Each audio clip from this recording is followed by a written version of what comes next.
وصلى الله على النبي الكريم الحبيب الشفيع ورفيع الطبيب سيدنا مولانا محمد وعلى آله وصحبه ومن والاه وسار على نهجه إلى يوم الدين। आका करीम तमाम तारीफें अल्लाह रब्बुल आलमीन के लिए हैं जो तमाम जहानों का परवरदिगार है, और आका करीम अलैहिस्सलाम की बारगाह में दुरूद शरीफ का नजराना हो, और वो हमारे आका जो हमारे कायद हैं, इमाम हुदा, हिदायत का सरचश्मा है, और आका करीम अलैहिस्सलाम की ज़ात करीमा हमारे लिए रिफ़ात और कुर्बत का जरिया है। قال الله سبحانه وتعالى في محكم كتابه العزيز: إن الله وملائكته يصلون على النبي يا أيها الذين آمنوا صلوا عليه وسلموا تسليما। हज़रत ने दुरूद पाक की आयत करीमा तिलावत फरमाई कि अल्लाह पाक और उसके फरिश्ते नबी करीम अलैहिस्सलाम पर दुरूद पाक भेजते हैं, इसलिए ऐ ईमान वालों आप भी नबी करीम अलैहिस्सलाम पर खूब दुरूद और सलाम भेजो। एक दफा दुरूद पाक में अस्सलातु वस्सलामु अलैका या सय्यदी या रसूल अल्लाह, अस्सलातु वस्सलामु अलैका या सय्यदी या हबीब अल्लाह, अस्सलातु वस्सलामु अलैका या सय्यदी या नबी अल्लाह व अला आलिका व अस्हाबिका या रहमतल लिल आलमीन।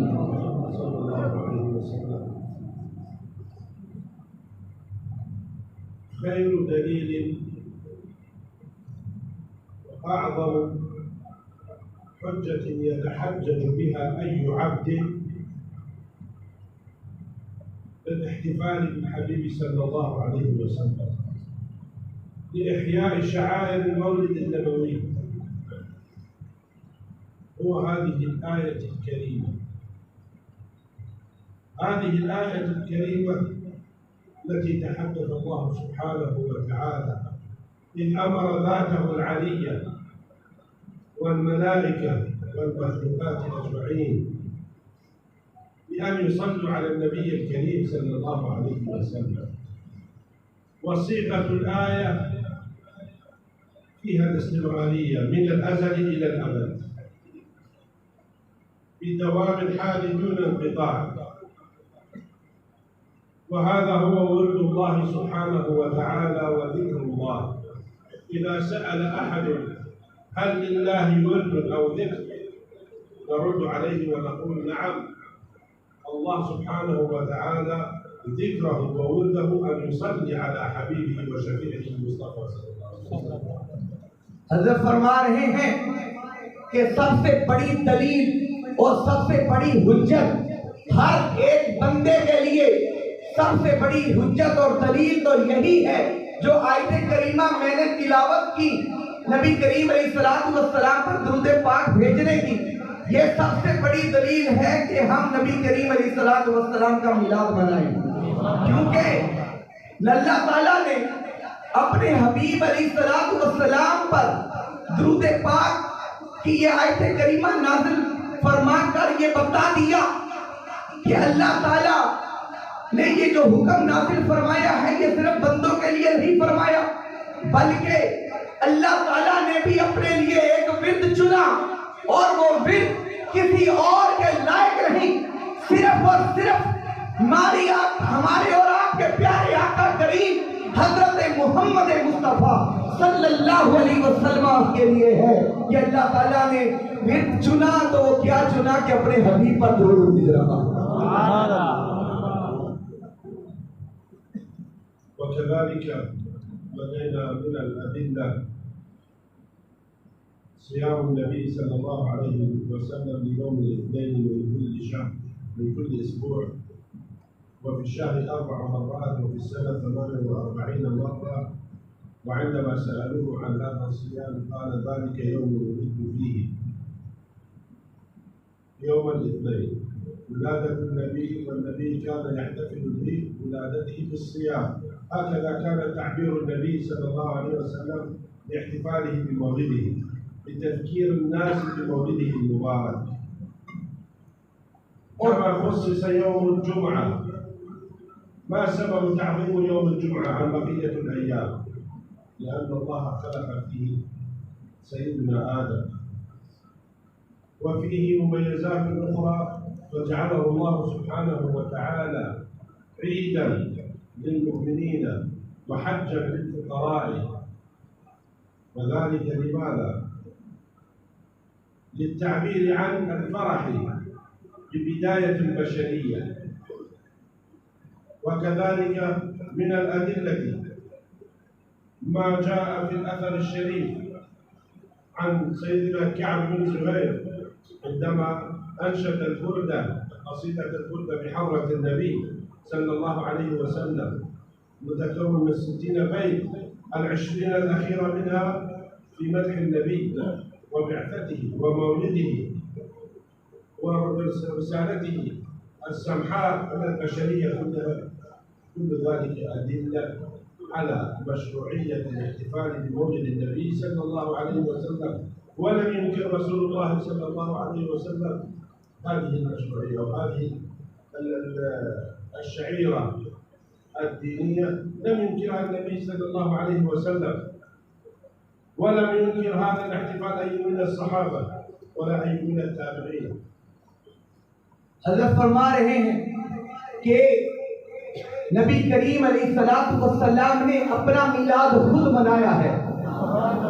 हालांकि अल्लाह ताला ने अपने हबीब अलैहिस्सलातु वस्सलाम पर रमजान मुबारक के रोजे फर्ज किए, लेकिन आप अलैहिस्सलातु वस्सलाम इसके अलावा भी पीर वाले दिन का रोजा रखा करते थे।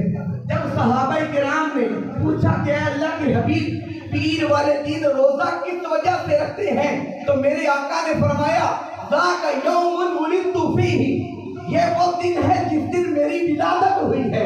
तो पता चला हमारे प्यारे नबी ने रोजा रखकर अपना मिलाद मनाया है। और फिर आपको पता होना चाहिए कि पीर का दिन हर माह जो है 4 मरतबा आता है। तो गोया मेरे आका हर महीने 4 दिन मिलाद मनाते थे। गोया कि साल में 48 दफा मिलाद मनाया। तो फिर आका करीम अलैहिस्सलातु वस्सलाम को अल्लाह ताला ने पीर वाले दिन पैदा फरमाया। तो ये नबी करीम अलैहिस्सलातु वस्सलाम की तखसीस हुई। जिस तरीके से जुमातुल मुबारक को सय्यदुल अय्याम सारे दिनों का सरदार कहा गया है और मुसलमानों की ईद का दिन कहा गया है, तो फिर जुमे वाले दिन हुआ क्या है? जुमे वाले दिन हजरत आदम अलैहिस्सलातु वस्सलाम की विलादत है। और बहुत सारी ऐसी शायर इस्लाम है कि जुमे वाले दिन हुए हैं। इस वजह से जुमे वाले दिन को अल्लाह ताला ने एक खुसूसियत अता फरमाकर, इज्जत अता फरमाकर उसको जो है मुसलमानों की ईद का दिन और फकीरों के लिए हज का दिन बना दिया। और फिर जो है मेरे आका करीम अलैहिस्सलातु वस्सलाम की मिलाद मनाना, इससे और बड़ी दलील क्या हो सकती है कि आका करीम अलैहिस्सलातु वस्सलाम अपना मिलाद जो है अपने विलादत की खुशी खुद मना रहे हैं। तो फिर आका करीम अलैहिस्सलातु वस्सलाम के मिलाद का जायज होना इसी तौर पर भी जो है कोई उसका मुनकर नहीं होना चाहिए। आका करीम अलैहिस्सलातु वस्सलाम ने अपना मिलाद खुद मनाया। सुभान अल्लाह।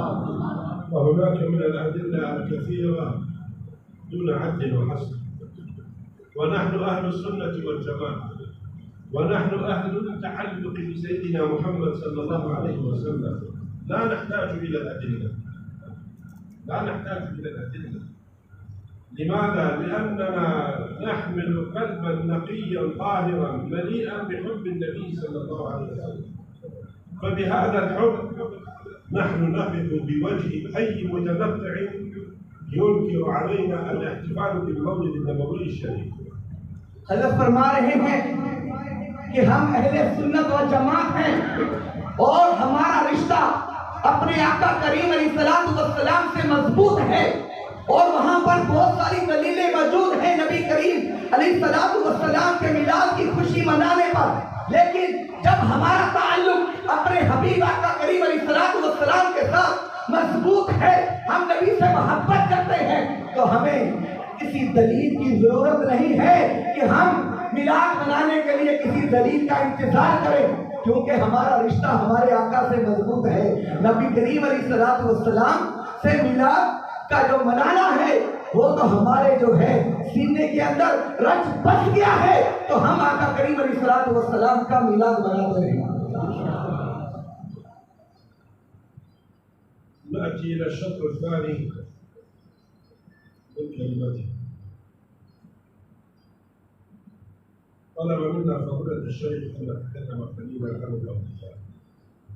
قال الله سبحانه وتعالى: ألا إن أولياء الله لا خوف عليهم ولا هم يحزنون. الله سبحانه وتعالى زين الأرض بوجود الأولياء،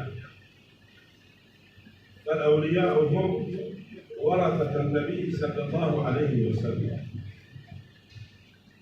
الله سبحانه وتعالى أمر وقضى بأن يستخلف في الأرض من يعمرها، وأمر بالخلافة الربانية على الأرض، أن يجعل على الأرض خليفة له ليعمر الأرض. हजरत ने फरमाया कि हजरत सैयद शाहिद कादरी साहब ने मुझसे कहा कि मैं औलिया सालिहीन पर भी गुफ्तगू करूं, तो हजरत ने आयत करीमा तिलावत फरमाई कि अल्लाह के औलिया सालिहीन पर ना कोई खौफ है ना कोई गम है, और अल्लाह के औलिया सालिहीन की जमात ये वो है कि जिनसे अल्लाह ताला ने जमीन को सजाया है, और अल्लाह के सालिहीन और औलिया जो हैं वो नबी के जो हैं नायब हैं और वारिसीन हैं, क्योंकि अल्लाह ताला ने जब आका करीम अलैहिस्सलातु वस्सलाम को खातमुल अंबिया, सारे नबियों का सरदार और आखिरी नबी बनाकर भेजा, तो फिर आपके बाद जो है आपके खुलाफा हैं जो जमीन पर अल्लाह ताला ने जिनको इस जमीन पर हुक्म चलाने के लिए मुंतखब किया है, तो वो मुंतखब होने वाली जमात औलिया की जमात है। عندما أمر رب العزة سبحانه وتعالى باستخلاف خلق من مخلوقاته على الأرض،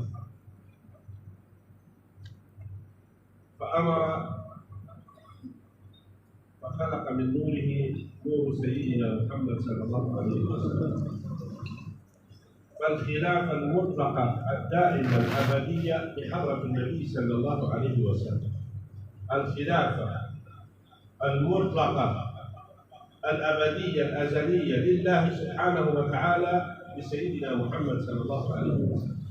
जब अल्लाह ताला ने जमीन पर अपना नायब बनाना चाहा, तो सबसे पहले जो है अल्लाह ताला ने जो अपना खलीफा मुतलक चुना वो हमारे प्यारे आका करीम अलैहिस्सलातु वस्सलाम की ज़ाते करीमा है, और आप जो है फर्द वाहिद मुतलक है कि जिनको अल्लाह ताला ने अपनी खिलाफत के लिए चुना, और फिर जो है आका करीम अलैहिस्सलातु वस्सलाम की ज़ाते करीमा जो है अल्लाह ताला के बाद जो है अल्लाह ताला ने जब उनको खिलाफत के लिए चुना, तो अल्लाह ताला ने अपने नूर से आका करीम अलैहिस्सलातु वस्सलाम को الخلافة المطلقة لسيدنا محمد صلى الله عليه وسلم، والدليل على ذلك أن خلق كل شيء من نور سيدنا محمد صلى الله عليه وسلم، ابتداء من القلم واللوح، وابتداء بالكرسي والعرش والملائكة والإنس والجن وجميع المخلوقات من جمادات ومن سماوات ومن ملكوت وكل شيء. فكانت من هنا الخلافة المطلقة لسيدنا محمد صلى الله عليه وسلم، وما سوى سيدنا محمد صلى الله عليه وسلم من أنبياء ورسل كلهم نواب لخلافة سيدنا محمد صلى الله عليه وسلم. كل الأنبياء والرسل نواب لسيدنا محمد صلى الله عليه وسلم، ابتداء من سيدنا آدم على نبينا وعليه أفضل الصلاة والسلام إلى آخر الزمان. يكون كل من يأتي ليستخلف الأرض ويعمر فيها يكون نائبا لرسول الله صلى الله عليه وسلم. फर्द मुतलक का माना कि आका करीम अलैहिस्सलातु वस्सलाम को खिलाफत मुतलक अल्लाह ने बनाना, इससे अपने नूर से आका के नूर को पैदा फरमाया और उससे सबसे पहले जो है कलम और अर्श, कुर्सी और सबा आसमान और समावाती वाला जमीन और आसमान जो है सब जो है वो नूर मोहम्मदी से पैदा फरमाए गए। और आका करीम अलैहिस्सलातु वस्सलाम को जो है खिलाफत मुतलक अता फरमाना, इसका अल्लाह ताला ने तमाम अंबिया कराम को भी नबी करीम अलैहिस्सलातु वस्सलाम के नायब बनाया है। तो सिर्फ जो है खिलाफत मुतलक वो मेरे आका की है, मेरे आका के लिए है। वो आका करीम अलैहिस्सलातु वस्सलाम हमारे नबी हजरत मोहम्मद मुस्तफा। وفي القانون البشري بدأت الخلافة على الأرض بمولد سيدنا آدم، بخلقة سيدنا آدم، وهو نائب لرسول الله صلى الله عليه وسلم، لأنه الابن النوري لسيدنا محمد صلى الله عليه وسلم. فتعاقب من بعد سيدنا آدم نبي عن نبي، وإذا طال الأمد بين نبي ونبي كان من صالحيها يستخلفون الأرض ما بين الأنبياء، إلى أن وصل إلى زمن سيدنا النبي محمد صلى الله عليه وسلم، كان يستخلف الأنبياء في عمارة الأرض لأنهم نواب رسول الله صلى الله عليه وسلم، فكانوا يرثوا هذه الخلافة الربانية المحمدية إلى أن وصل الأمر إلى مبعث سيدنا محمد صلى الله عليه वसल्लम। हज़रत फरमा रहे हैं कि आका करीम अलैहिस्सलातु वस्सलाम का खिलाफत मुतलक और उसके बाद अल्लाह ताला ने जब बशरी कानून बनाया तो सबसे पहले हजरत आदम अलैहिस्सलातु वस्सलाम को अपना पहला खलीफा जमीन पर चुना, लेकिन वो जो है नबी करीम अलैहिस्सलातु वस्सलाम के नूरी बेटे हैं और हकीकत में आका करीम अलैहिस्सलातु वस्सलाम सबकी असल है। और आका करीम अलैहिस्सलातु वस्सलाम के बाद जो है हजरत आदम जमीन पर पहले खलीफा चुनेंगे और उसके बाद जो है नबी अल्लाह ताला ने वक्तन फवक्तन अंबिया किराम को भेजा और उनके दरमियान अगर कोई फासला आया, कोई वक्त ज्यादा हुआ तो उसमें अल्लाह ताला ने जिनको खलीफा बनाया वो अल्लाह के औलिया सालेहीन थे कि जिनको अल्लाह ताला ने जो है अपने नबियों के लिए खलीफा चुना है। और फिर जो के बाद दीगरे तमाम अंबिया किराम आते रहे, यहाँ तक के सिलसिला हमारे प्यारे नबी हजरत मोहम्मद मुस्तफा सल्लल्लाहु अलैहि वसल्लम तक पहुंचा। अल्लाह ताला ने आपको दुनिया में भेजा और सैयदुल अंबिया बनाकर और सारे नबियों का सरदार और खातमुल अंबिया बनाकर यानी आखिरी नबी बनाकर भेजा। और फिर अब आका करीम अलैहिस्सलातु वस्सलाम के बाद जो है जो खलीफा बने वो यही अल्लाह के औलिया सालेहीन है, सहाबा के बाद। सुभान अल्लाह। وبعد حضرة النبي صلى الله عليه وسلم انتقل خلافة الظاهر والباطن إلى سيدنا أبو بكر الصديق رضي الله تعالى عنه، فكان وارثا للنبي ظاهرا وباطنا، أي بمقام الغوثية الكبرى بعمارة الأرض، وأن يكون نائبا لرسول الله صلى الله عليه وسلم.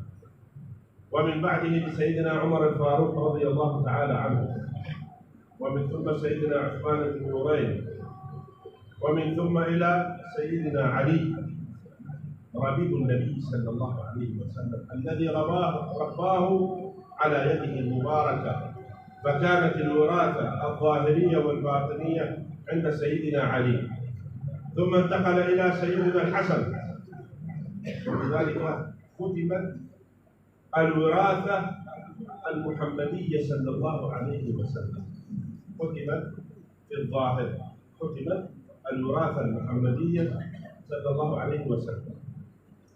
आका करीम अलैहिस्सलातु वस्सलाम के बाद खिलाफत जो है ज़ाहिरी तौर पर और बातनी तौर पर हजरत अबू बकर सिद्दीक रज़ी अल्लाह ताला अन्हु की तरफ मुंतकिल हुई। और आज इस दुनिया पर सबसे बड़े होश हुए कि आका करीम अलैहिस्सलातु वस्सलाम के बाद ज़ाहिरी बातनी खिलाफत जो है हजरत अबू बकर सिद्दीक को मिली और उनके बाद जो है वो खिलाफत हजरत सैयदना उमर फारूक को मिली, ज़ाहिरी और बातनी खिलाफत मिली। और फिर उनके बाद हजरत सैयदना उस्मान गनी रज़ी अल्लाह ताला अन्हु ज़ुन्नुरैन उनको मिली और उनके बाद हजरत सैयदना अली मुर्तजा शेर खुदा, उनको ज़ाहिरी और बातिनी खिलाफत मिली और फिर आका करीम अलैहिस्सलाम के हाथों में तरबियत पाने वाले हजरत अली मुर्तजा शेर खुदा ज़ाहिरी और बातिनी तौर पर खलीफा थे। और आपके बाद जो है आपके लाडले शहजादे हजरत सैयदना हसन जो है उनको जो है खिलाफत ज़ाहिरी और बातिनी मिली और यहाँ पर जो है सिलसिला खिलाफत जो है वो खुतीमा यानी कि खत्म हुआ। وبعد سيدنا الحسن رضي الله تعالى عنه عليه السلام انتقلت الخلافة الباطنية والوراثة المحمدية إلى سيدنا الحسين، وتعاقبت من بعده يدا بيد من آل بيت النبي صلى الله عليه وسلم، حتى برز بعض من التابعين وبعض ممن جاءوا من السلف الصالح الذين تمسكوا بآل بيت النبي صلى الله عليه وسلم لينالوا الوراثة المحمدية صلى الله عليه وسلم في خلافة الأرض. فظهر لنا مقام الغوثية، وثم مقام القطبية، وثم مقام الأوتاد، ومقام الأبدال، ومقام النجباء، ومقام الرقباء، ومقام العرفاء. هذه هو السلاسل في الوراثة المحمدية صلى الله عليه وسلم استخلافا في خلافة رب العزة سبحانه وتعالى والنيابة عن حضرة النبي صلى الله عليه وسلم في عمارة الأرض. हजरत फरमाने के चारों खुलाफा और खुसूसन हजरत हसन पर जाकर जब खिलाफत ज़ाहिरी खत्म हुई तो उसके बाद ये खिलाफत बातनी की तरफ कन्वर्ट होकर जो है हजरत सैयदना इमाम हुसैन और आप अलैहिस्सलाम की मिरास जो है वो हजरत हुसैन की तरफ मुंतकिल हुई। और फिर आपके बाद यके बाद दीगरे अहले बैत अतहार के अंदर ये खिलाफत चली और बाद ताबईन जो है सहाबा के बाद ताबईन जिन्होंने अहले बैत अतहार और कुरान और सुन्नत को जो है पकड़े रखा, मजबूती से थामे रखा, तो अल्लाह ताला ने उनको भी खिलाफत बातिनिया से नवाजा। और फिर ये खिलाफत के अंदर जो है अल्लाह ताला ने मुख्तलिफ मकामात बनाए, उनमें जो है मकामे गौसियत और मकामे कुतुबियत और जो है अब्दालियत और औताद और रुआफा, और ये तमाम जो खिलाफतों के रुतबे हैं ये औलिया सालेहीन की तरफ मुंतकिल हुए और आज तक चलते आ रहे हैं। ولا يفسر أحد أن هذا الكلام فيه شيء لضد خلفاء بني أمية، أو أن هذا الكلام فيه نوع من التعصب بين آل بيت النبي صلى الله عليه وسلم ومجامع أخرى. هذا ليس له دخل بهذا الأمر، هذا ليس دخل بهذا الأمر، لأن رسول الله صلى الله عليه وسلم بين وقال أن الخلافة الراشدة 30 سنة ومن ثم بعد ذلك ملك عظيم. خرجت الأمر عن الخلافة، خرجت الأمر عن الخلافة والوراثة الظاهرية والباطنية، فهذا ليس له دخل. يعني هذا بمزيد من التوضيح حتى لا يفهم الناس كلامنا أننا نتكلم بعنصرية وتعصب لآل بيت النبي صلى الله عليه वसल्लम। हज़रत फरमा रहे हैं मैं आप पर ये वाज़ेह कर दूं कि ये जो मैंने खिलाफत के मुताल्लिक गुफ्तगू की है कोई इससे ये ना समझे कि बाद में जो खिलाफतें चली हैं कि खिलाफत उमवी जो है या फिर खिलाफत अब्बासी है, ये जो खिलाफतें हैं मैं इन पर गुफ्तगू नहीं कर रहा, क्योंकि मेरे आका करीम अलैहिस्सलाम का फरमान वाज़ेह है कि मेरे आका करीम अलैहिस्सलाम ने फरमाया कि मेरे बाद जो खिलाफत राशिदा है वो 30 साल है और 30 साल के बाद जो है वो हज़रत हसन पर मुकम्मल होते हैं। और उसके बाद आका करीम अलैहिस्सलाम ने फरमाया मुलूकियत यानी कि उसके बाद खिलाफत राशिदा नहीं होगी, बादशाहों का दौर होगा, बादशाह होंगे। उसका हम इनकार नहीं कर रहे, उससे हम जो है ये नहीं कर रहे, कोई ये ना समझ ले कि मैं तअस्सुब की बिना पर अहले बैत का नाम लिया है और बाकियों को छोड़ रहा हूँ, ऐसा नहीं, बल्कि अहले बैत से हमारी मोहब्बत और बाकी भी जो अगर उनमें दूसरे अच्छे थे तो उनके साथ भी हमारी मोहब्बत है। लेकिन जो सिलसिला बातिनिया है, मैं औलिया मुराद ले रहा हूँ इससे जो है वो जो खिलाफत बातिनिया है वो इनमें चलती हुई जो है आज तक मौजूद है। لأننا نحن بصدد تبيان من أين جاء الأولياء ومن أين حصلوا على هذا المقام، فهذا أصل الموضوع كما شرحنا. فرب العزة سبحانه وتعالى جعل الوراثة المحمدية الباطنية النورانية في آل بيته، ومن بعده انتقل إلى بقية الناس من العباد الذين اجتهدوا والتزموا وتمسكوا بنورانية سيدنا محمد صلى الله عليه وسلم، وهذه النورانية كانت في آل بيته، ومن تمسك بآل بيته من الناحية السلوك والتربية فرب العزة سبحانه وتعالى جعلهم من الأولياء الكمل والصالحين. ورب العزة سبحانه وتعالى جعل الأولياء في الأرض لاستقرار الأرض ولخلافة الأرض ولعمارة الأرض، هذا هو السبب في وجود الأولياء الصالحين. हज़रत फरमा रहे हैं कि मैं जो वादे चीज करना चाहिए कि अल्लाह के औलिया सालेहीन का वजूद इस कौन में क्यों जरूरी है, तो वो मैंने बताया कि वो कैसे बना, वो मैंने वादे किया आप पर। लेकिन अब जो है वो जो खिलाफत मोहम्मदिया अल बातनिया यानी आका करीम अलैहिस्सलाम से जो खिलाफत बातनिया और विरासत मोहम्मदी जो है वो सहाबा किराम के बाद जो है अबू बकर उमर उस्मान और अली के बाद ये जो है अहले बैत अतहार में चली। अहले बैत अतहार के बाद जो है जिन लोगों ने इबादत में और अहले सुन्नत व जमात और अहले बैत अतहार से मोहब्बत उन्होंने उसको मजबूती से थामे रखा, तो अल्लाह ताला ने खिलाफत बातनिया उनके अंदर भी दाखिल फरमाई। और जो है खिलाफत बातनिया से आज जो ये जमीन जो है मुशर्रफ हो रही है अल्लाह और अल्लाह के औलिया सालेहीन की वजह ही से है कि अल्लाह के सालेहीन जो है औलिया जो है उनका वजूद इस कौम के लिए इसलिए जरूरी है कि जो है जमीन मुस्तकिर रहे, कायम और दायम रहे और इस पर जो है हुक्म चलता रहे और वो हुकूमत जो है औलिया सालेहीन की। ونال هذه الوراثة السادة النقشبندية من خلال سيدنا أبو بكر الصديق رضي الله تعالى عنه. تجد من خلال السلسلة البدرية باتصاله بسيدنا أبو بكر الصديق نبغ منهم من وصل إلى الغوثية والولاية في سلسلتهم المباركة، ومن بقية السلاسل الذين كانوا مرتبطين بسيدنا الإمام علي رضي الله تعالى عنه وعليه السلام. تجد أن هناك من كان غير مسلم وصل إلى درجة القطبية، مثل ذلك سيدنا معروف الكرخي رضي الله تعالى عنه، حيث سلك على يد الإمام علي بن موسى الرضا رضي الله تعالى عنه، وبذلك الله سبحانه وتعالى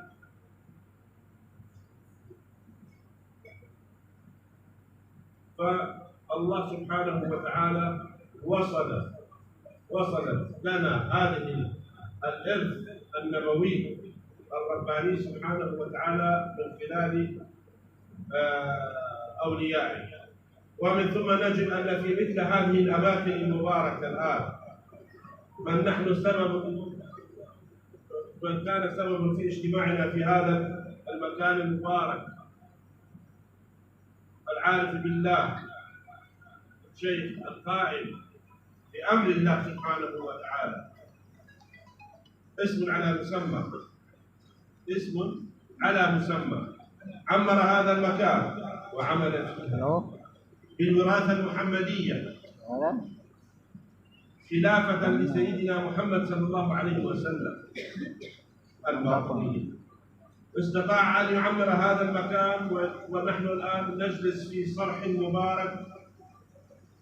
الله سبحانه وتعالى جعله منبرا للهداية والإصلاح، منبرا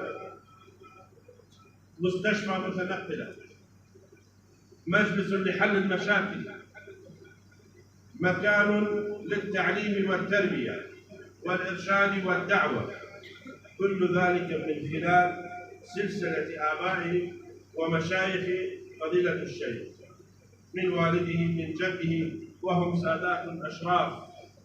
الله سبحانه وتعالى نور بهم هذا المكان وعمر بهم هذه البقعة المباركة لينيروا قلوب العباد ويحيوا قلوب العباد بنور الله وبنور المصطفى صلى الله عليه وسلم.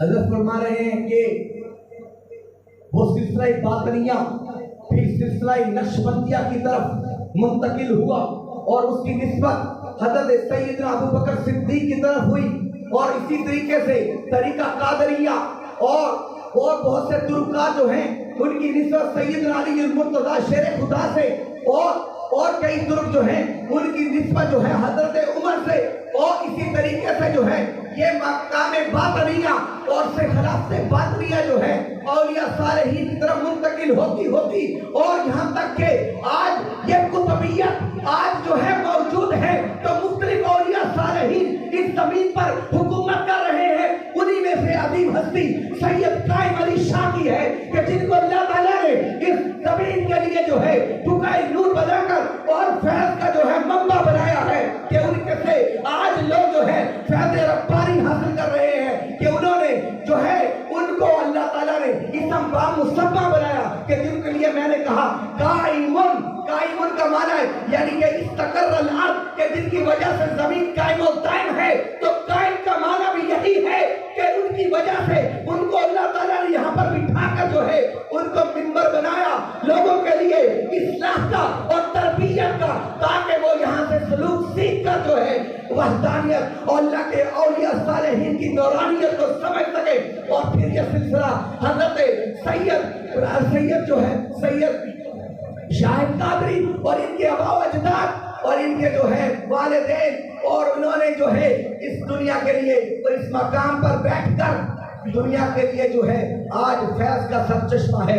लोग इनसे फैज पा रहे हैं और इनसे जो है तरबियत हासिल कर रहे हैं अपने ईमान मजबूत कर रहे हैं। तो ये जो है मैंने खिलाफ से बादनिया के ऊपर जो बात की है इसकी असर ही यही है कि औलिया सालेहीन से मोहब्बत की जाए उनसे जो है उनकी सोहबत को इख्तियार किया जाए और उनके पास बैठकर जो है अपने जो है हाल अपने दिल को जो है पाक किया जाए।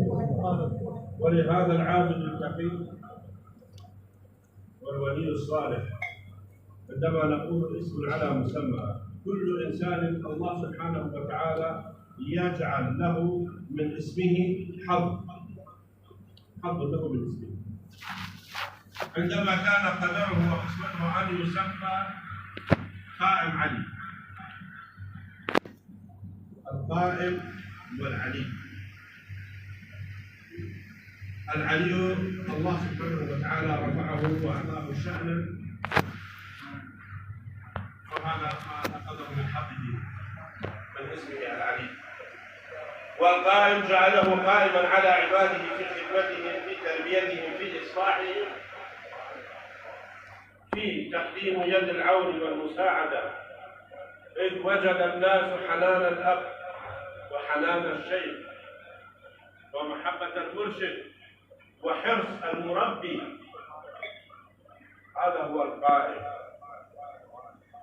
فعندما قلنا اسم على مسمى هذا الذي قصدناه أن له كان حظ من اسمه وكل الأدلة تشير إلى ذلك دون الرجوع إلى سيرته العطرة أو إلى تاريخه فالمكان تشهد له بذلك. كل القائمين هنا يشهدون بذلك. كل التاريخ مسجل بتعظيم وبطولات وإنجازات هذا الرجل الصالح. फरमाने जब मैंने कहा कि इसम बा मुसम्मा तो हर शख्स जो है जिसका कोई भी नाम हो वो उससे अपना नसीब जरूर पाता है। तो मैंने कहा कि सैयद कायम अली शाह तो यहाँ पर जो है सैयद कायम अली का मर्तबा उलूवत और बुलंदी है। तो उन्होंने अल्लाह की जनाब से जो है मकाम उलूहियत और मर्तबा को पाया है। और दूसरा नाम जो मैंने कहा कि कायम का माना कि उनकी वजह से आज जो है लोगों के लिए वो सलूक और इस्लाह और तरबियत का मंबा थे और लोगों के लिए एक रूहानी बाप की तरह थे कि उन्होंने जो है लोगों को उनके बाप की तरह बनकर दिखाया और फिर जो है उनकी तरबियत और इस्लाह करवाई और फिर जो है उनके लिए जो है मदद वाला हाथ बनकर उनके साथ रहे और फिर जो है यही हिस्सा उनको अल्लाह ताला की जनाब से मिला है।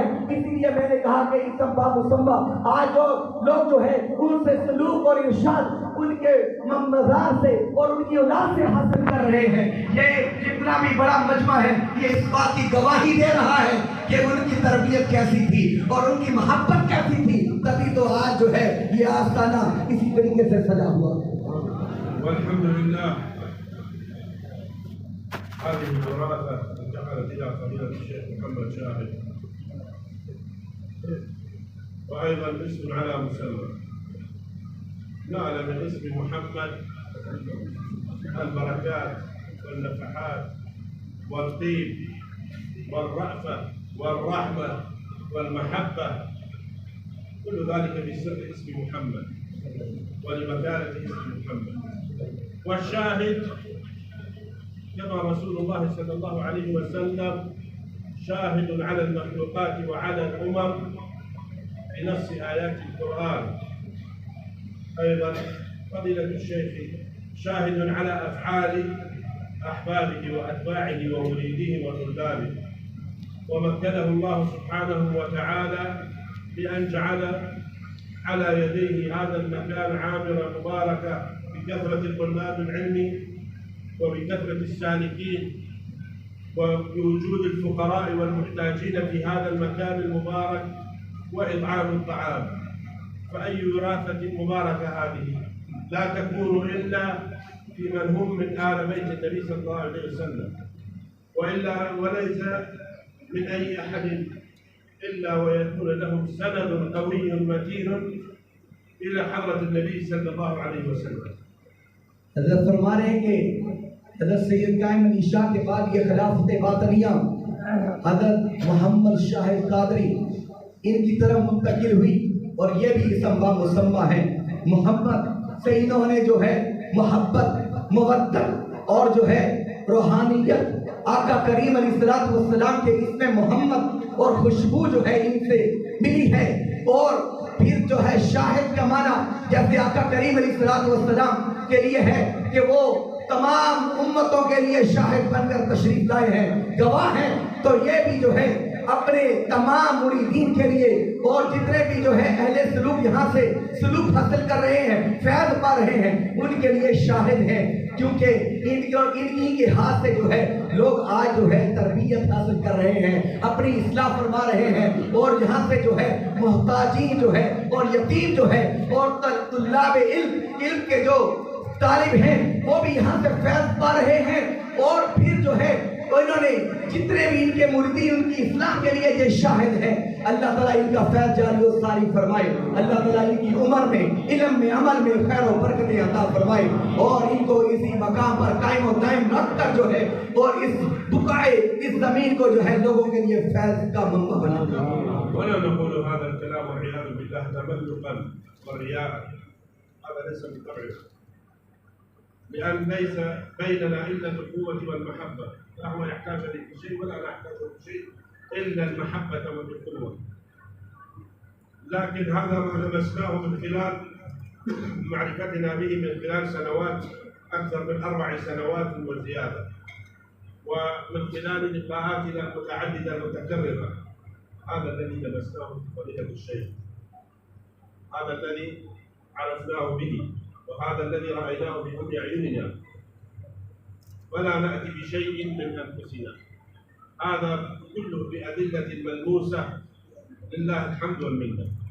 हज़रत फरमा रहे हैं कि ये जितनी भी मैंने बातें की हैं ये किसी खुशामद के तौर पर नहीं या रियाकारी के तौर पर नहीं, बल्कि मेरी ये तबीयत के अंदर ही नहीं है कि किसी की ऐसे खुशामद करूं, बल्कि जो मैंने देखा है और जो मैंने इनके साथ मिलकर बैठकर देखा है और 4 साल से मेरी मुलाकात इनसे हो रही है, मुख्तलिफ मकामात पर इनसे मेरी मुलाकात हुई है। तो जो मैंने देखा वो मैंने बयान किया, और इसमें कोई रियाकारी या खुशामद नहीं है।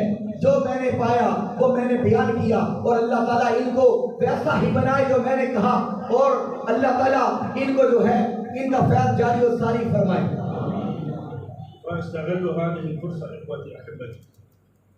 اليوم من الصعب ان نجد شيخا حقيقيا مرشدا كريما مباركا.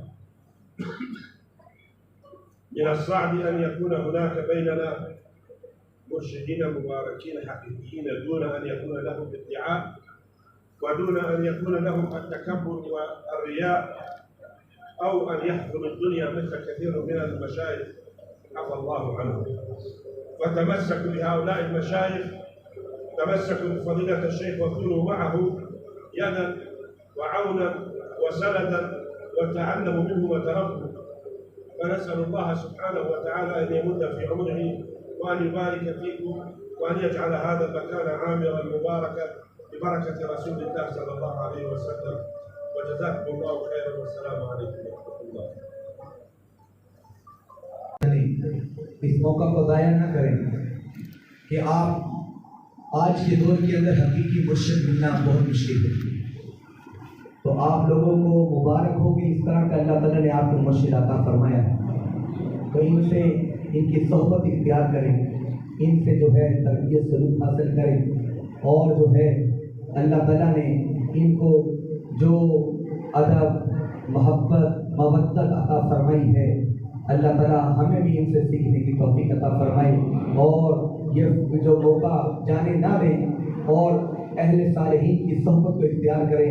अल्लाह ताला आप लोगों पर अपनी खुशी रहमतें बरकतें नाज़िल फरमाए, और अल्लाह ताला हज़रत की उम्र में बरकतें अता फरमाए।